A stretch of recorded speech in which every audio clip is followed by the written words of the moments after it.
Hi,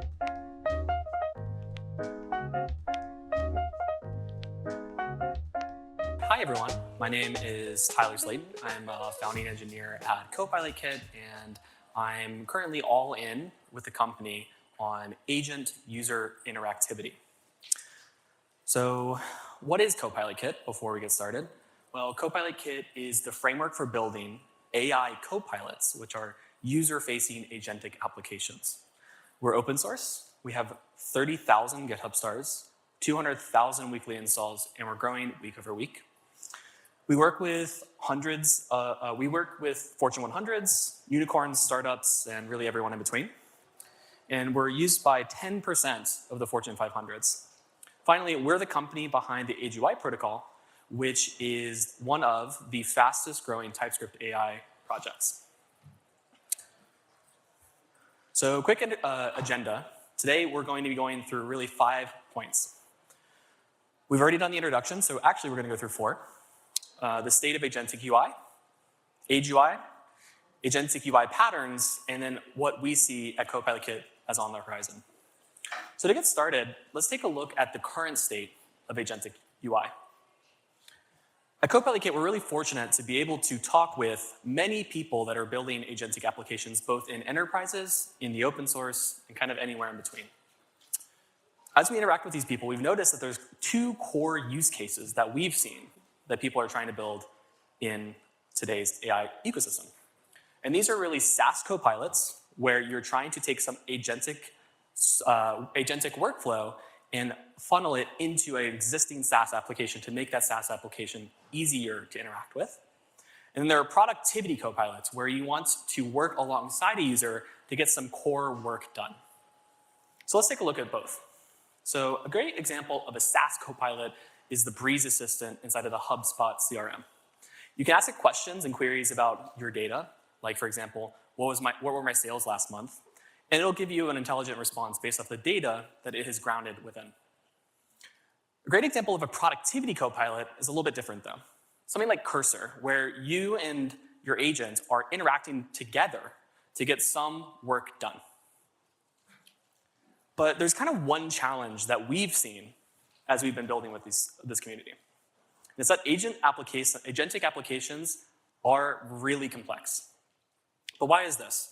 Well, agents break the request-response paradigm that we've established over the past 30 years of the internet. In standard non-agentic applications, you get a request, you submit a request, and then you get a response, and that's it. With agentic software, they're long-running processes that require streaming as a result to get good UX. You can't build an agentic application if you don't focus on streaming.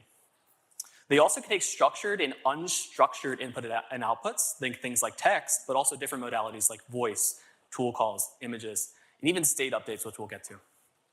They require composition. So as you go through a complex process, maybe through a supervisor pattern, they require handoffs to different sub-agents, and your user very often wants to be aware of what's actually happening in that situation. And as we'll get into, you can also do non-deterministic UI patterns that make it really hard with existing request-response paradigms to get consistent results. So what can we do? What did we do at CopilotKit to solve this problem? That's where we created the AGUI protocol, which is the Agent User Interaction Protocol for connecting agentic backends and frontends. So let's take a step back. And let's look at the current protocol landscape, because there's a few protocols as we see it, but there's a lot of protocols out there. In the agentic ecosystem, the 3, as we see it, main ones are MCP, A2A, and AGUI. As you can see here, these are all flowing into and out of the agent, so how are they complementary to each other? Well, first of all, we see MCP as the model context protocol, which is context like tools, context like resources, and context like prompts. Those go into your LLM and can augment its generation. A2A is for 2 agents communicating together, or multiple within a mesh.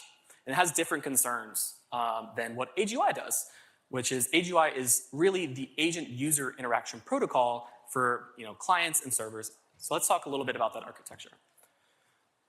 First, AGUI is an event-based protocol, again, for connecting agentic backends and agentic frontends.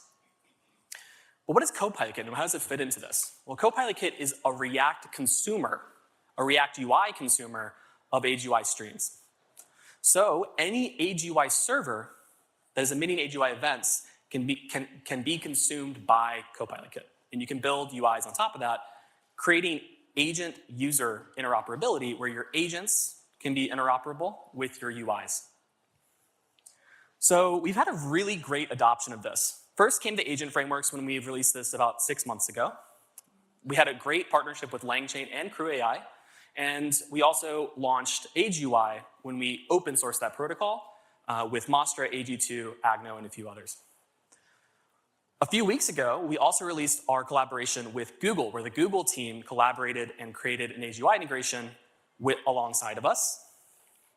And just this week, on Wednesday, we also released collaboratively with Microsoft the .NET agent framework and Python agent framework integration, where their team actually contributed to their framework AGUI integrations, which they're going to be extending into things like different clients in the .NET ecosystem. And it had a really powerful reception over the last 6 months. We went from 0 installs of AGUI to 151,000 each week. Our star counts are now at 10,000 as well on AGUI. And across the ecosystem, it really struck a nerve and really lit a fire to continue agent-user interactivity. Let's talk a little bit about how it works. So AGUI is a set of 16 standard events that are optimized for agent and user communication. They're transportless in the sense that we can communicate over HTTP, WebSockets, WebRTC, and any form of transport. And it has a client-server architecture where the clients are things like React and the servers are your agents. If we take a look at this architecture diagram, which may be a little bit small, so I'll just narrate over this, we can see we have AGUI middlewares and we have AGUI servers. What's the difference? So an AGUI middleware is a server that already has an existing streaming protocol that is converted into, at runtime, AGUI events, so that when you consume input and output, that is a standardized interaction. AGUI servers, on the other hand, are natively emitting AGUI events and natively receiving AGUI events. If we take a look, it might be a little bit small, but there's a couple of things I really want to point out on the example AGUI stream on the right-hand side there. You'll see that there's a run started that happens with a thread ID and a run ID. Thread ID being thread ID capturing the entirety of a conversation, whereas a run is one interaction that triggered an agent. We have a text message start, but you see there's no content there. It's actually just a role of assistant. The content comes through deltas, and this is what AGUI is great at, which is efficient streaming of structured data, like messages, like state, and we'll talk about these things. At the end there, you can also see, just to put a cap on it, a run finished that says that this execution has completed, which lets us know we are ready for the next input. So with that in mind, with AGUI in the back of our mind, with CopilotKit in the back of our mind, I want to talk about design patterns that we have been iterating on and implementing at CopilotKit with both our ecosystem as well as our customers. So as we see it, generative UI is huge. It's a huge pattern, we're going to talk about it. And there are 3 main kinds of generative UI. Static, open, declarative. Okay, that's great, but let's take a step back. What even is generative UI? This is UI, some component, some visualization that your agent is transmitting to your user. And this can be done in 3, as we see it, ways. So let's talk about static UI. You probably already interact with static UI pretty frequently today.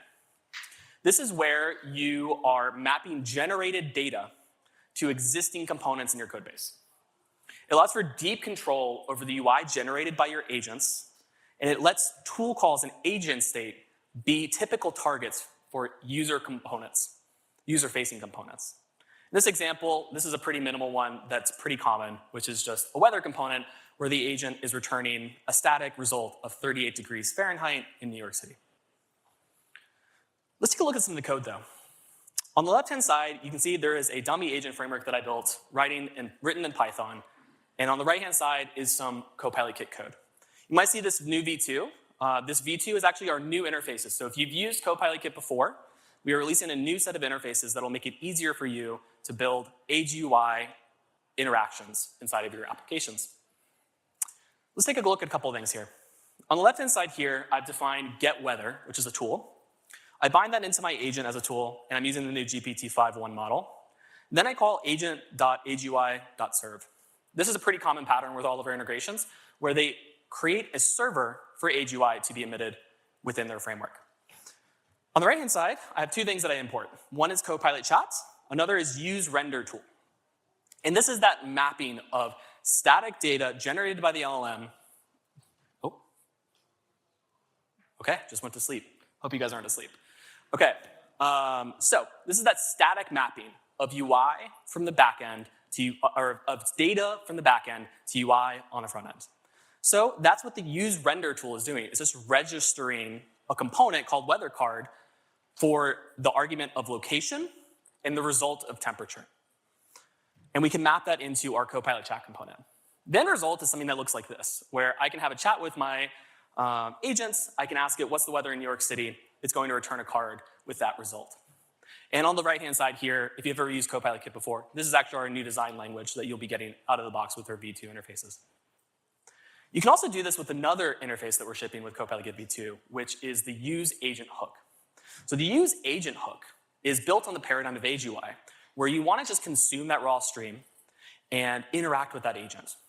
So AGUI ships with a variety of clients, if you saw earlier, like React, but those are also language-based. So what's actually happening is React is consuming the TypeScript client. That TypeScript client has an abstraction for running your agent, providing it context, providing it messages, and it also has a middleware concept where you can have full control over the agentic request lifecycle.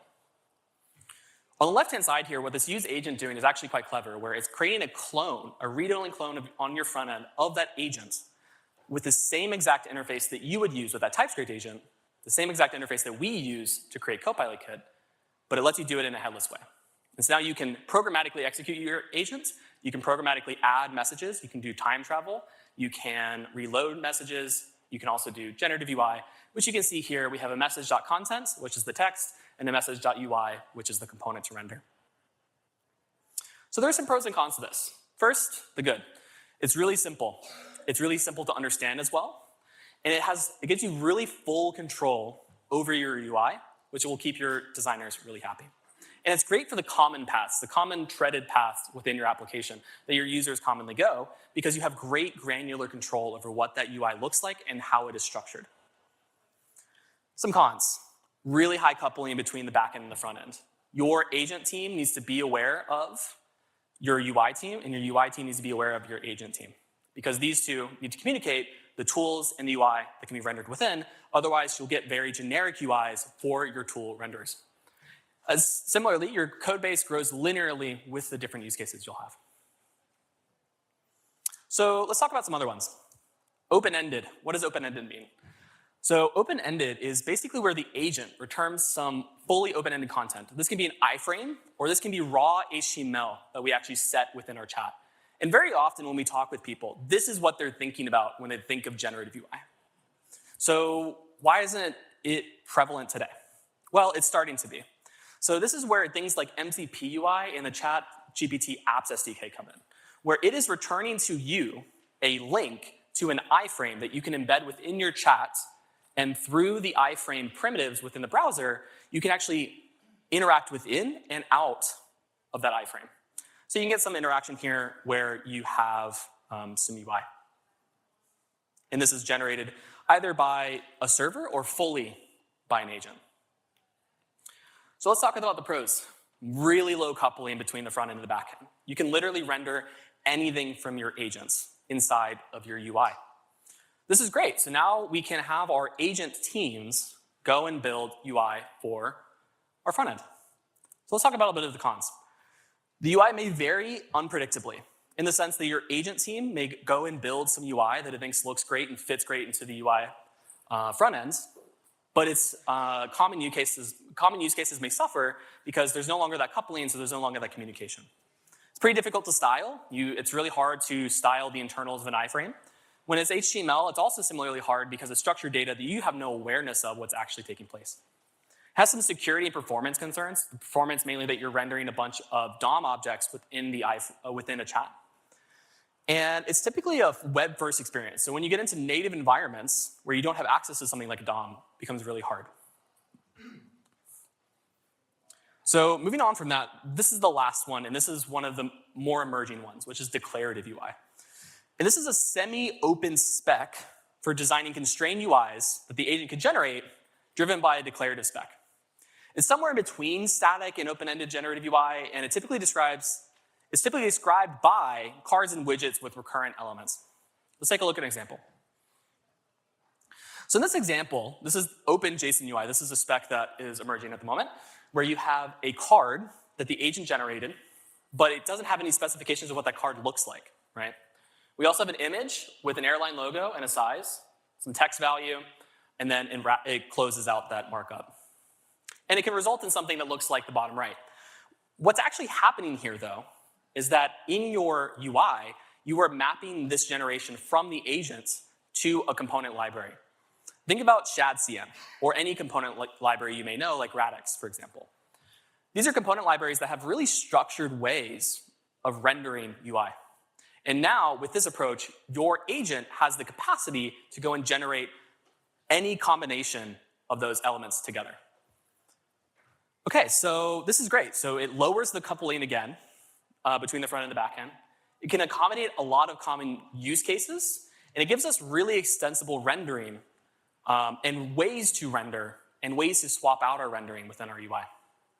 But it can't really accommodate fully custom UI needs. It's really constrained by the spec. So whatever this is in the spec is all that your agent can generate. And sometimes it can get into some weird situations where it's trying to get something, but it doesn't have the exact component that it needs. So it does some weird UIs to get around that. So your UI may vary unpredictably. So some of your common use cases may suffer. So you have to do a lot of context and prompt engineering around that to make sure that it doesn't try to smash its head into a wall. So what does AGUI support? We just talked about 3 of these. Well, AGUI's whole approach is to embrace, extend, and innovate on. So we've already embraced generative UI for static generative UI fully. You can go and do that with CopilotKit right now. We also have great support for open-ended UI, where you're able to, through projects like MCP UI, render that within the Copilot chat. And as the declarative UIs come through and the declarative specs come through, we will also fully support that as well. Okay, let's move on. Take a quick step back. We're still in design pattern land. We just talked about generative UI. Let's talk about state. So agents are these stateful pieces of software, right? LLMs are stateless, famously. Agents are typically stateful. They're a stateful abstraction on top of LLMs to allow us to do a lot of interesting things like memory, like message history, like persistence. Can be messages that are in that state, but it could also just be structured data, right? Think about a chart. A chart is structured data. We could also put that into our state. We could put user preferences into our state. Finally, it can be generated, but it doesn't necessarily have to be. This can be statically programmed in your UI if you're familiar with any agentic state. This is very easy to do. It's just code at the end of the day. Let's take a look at this within the confines of CopilotKit's new V2 interfaces. So here on the left-hand side, we have that made-up agent framework I have. I've created the same 5.1 model. I bound in some tools that I haven't defined for the sake of brevity. But I have this new thing here, which is this state schema. That state schema has a name string. This is going to be the user's name that I want to store as I go through and execute some interaction in the UI. Again, I call agent.agui serve, and then we get routed to the front end. On the front end, again, I call that agents, and now in my agent, I now have state coming through. I can call agent.state.name, and I can read that state on the front end. But this is bidirectional, where I can also, on the front end, send an update to the agent to update that state. In this case, I've updated my state schema to something like a counter. And as I click the button on the right-hand side, that counter will go up, and the agent will be aware of that state. And you can imagine and start to visualize how this might scale. Like, for example, into a Canvas application. Who here has used V0 before? Lovable, anything like that? Keep your hands up if you've used anything that's kind of like those things. Great. So that's what's really happening behind the scenes is you're having a stateful interaction with that agent, that piece of software. right? What's happening there? Well, there's a couple of things. On the left-hand side, I have a document, right? Let's imagine something like I'm writing an email. I also added a new tool in here called Generate Documents that will be able to, let's imagine, for the sake of brevity, be able to update that state. Now, on the UI side of this, I can have the agent render, I can have a rendered version of that agent's document, and I can also have the user edit that document. So I have a collaborative experience, kind of like Cursor, where the agent's writing something, and then I can edit it. And then I can edit it, and then ask the agent to update it. So what does this look like in actual execution? Let's get into a quick demo. So this is an application I wrote for a workshop that we do in the San Francisco Bay Area with the Pydantic AI team. So behind the scenes here, we're using the Pydantic AI integration, and we are just going to be talking with this. I've had some internet troubles today, so let me just make sure that this is live. Looks great. Cool, so I said hi to this agent, and this is a simple to-do application, right? It's minimal for the sake of a workshop, so we're just gonna talk through pieces of it. The first thing I wanna do is ask it to add a to-do to my list to build a website. Great, done, it's there. Now, what if I wanna move that to completed? I can ask it, hey, what's the state of my current to-dos for the website? It's going to, sorry, it's supposed to get it. It didn't, can you get your state? There it goes, cool. And now it learned, hey, actually, I lied, it is done. So what happened there was I moved the state over, and then I asked the agent, hey, can you get your to-dos again because you lied to me? And then now the agent is aware of that to-do. I can also ask it to change the theme. This is a pretty novel one, but I'll talk about what's cool about this. So when I set the theme to purple, this is not a normal tool call. What's actually happening here is this is a front-end tool, where on the front end, we've defined a tool schema, we've passed that to our agents, and we've asked our agent, hey, when relevant, please execute this action. But it doesn't get executed on the back end. The execution actually takes place on the front end, where we have complete access to the DOM. So I actually called some React state right here to edit that for my entire application, where you see this nice purple transpire across the entire application.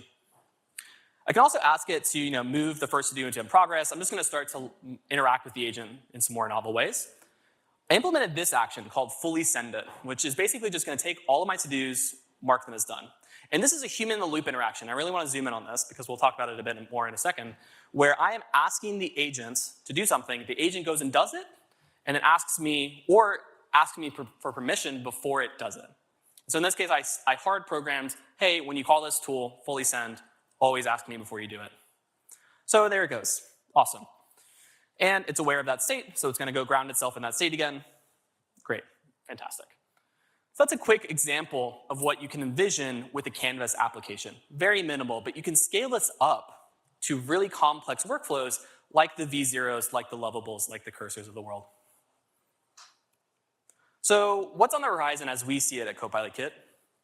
Well, first, we believe that 2026 is going to be the year of voice agents. Why? Because voice is extremely intuitive, and conversation can continue as work happens within your UI. If you remember earlier, you might have heard me say that AGUI is a transportless protocol. What's great about this is that we can also support things like WebRTC, where now we can provide that into the entire ecosystem of AGUI. And we're all in on it. Next up is agent steering. The more autonomous the agents become, the more important the mid-run steering becomes. This is because as autonomous agents go and do work, they can very often get off task or very slightly make adjustments through their task that ultimately lead to the wrong answer. And agent steering is the answer for this. Finally, and this is where we're going all in from a product perspective, is self-improving agents, where we have all of these signals of human edits, we have all of these signals of approvals or denials, we have all of these signals of what your agent's doing and how your user receives that. You're collaborating with your user, you're getting their edits, and you're getting that feedback as signal, and then you can use that to improve your agent over time in what we're calling automatic RLHF, or reinforcement learning on human feedback. So what are some conclusions that we can drive? First, agents are becoming real. 2025 was very much the year that agents became real. In 2026, we're going to be refining them. Agents change how we think about UX and how we think about UI. Generative UI is an essential pattern in this, where we can provide user context that's no longer text-based. And finally, voice modality will grow, and it's going to grow fast in 2026. Finally, Auto RLHF will provide agents with learning at scale in your application, where human intelligence can be used to train your agents. So I really appreciate it, everyone. That was my time. I've been Tyler Slaton, and yeah, thank you. That was a really fascinating talk. Okay, we will take one, maybe two questions, but we are moving into happy hour after that, so the conversation can continue. Thanks for the presentation. Can you bring your own design system? Can I break my own design system? Yes. What do you mean by that?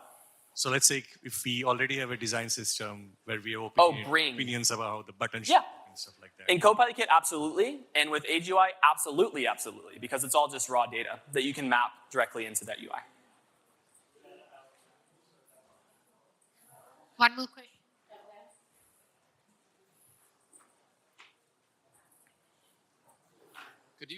Could you please elaborate some on why you think voice modality is going to become the big thing in 2026? Like, are you imagining like product development is going to become a collaborative thing? It could be happening like within a Google Meet, for example. Like, is that going to be the input to the next lovable? Or how do you see that? I see these agent interactions. We see at CopilotKit these agent interactions as taking place not only through text, but also real time through voice. So all the generative UI I just mentioned to you can be surfaced in real time by an agent. This is already supported with the top models like Gemini Real-Time and OpenAI, where they also have support for tool calls, which supports everything we just showed, where you can do generative UI on these things, and you can collaborate, have a conversation with your agent. You can say, hey, can you get me a booking at this restaurant that I want to go to? It can then render a component to you and have a conversation, but as that's happening, you're not waiting on the agent to respond to text. It can have oversight over what's taking place, and you have a continued conversation as that long-running process is taking place. So as we see it, voice is really a modality by which you can communicate with agents. Maybe that's in a Google Meet, but I really feel, and we really feel, that voice is going to be a really convenient way for users to start to adopt and interact with these generative platforms.